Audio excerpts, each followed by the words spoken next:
Ne diyeden bizim tezene toyuyorduk.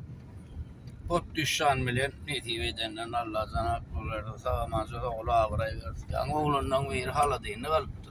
Aha. Begen o ihtiyaç arayı. Aha. Öyle kulen hala değil ne kalıp gittik diye. Ma Aha. onu bar. Bordo hele en bar. Ullo kan hala değil tutya diye da o. Aha. Aynen ay borlo di. Ne mu ne mi da çıkınca ullo ay alttır da gebim. Ya.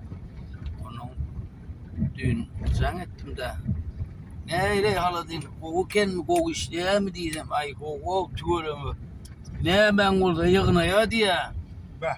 onu sarıp geçin doldurun aklar diye öydeklerim çemgelin adı burada çalası iyi burada kalır sana salkı da oturuyorlar diye Bah.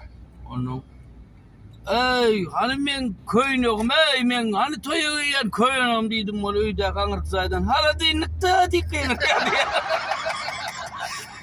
Kesin ne olur çok ol diyen artık başka oynamadım. Hala diyelim de koyup dursa da diye. Onlar kokular da benim diye. Kolay ne diyorsun?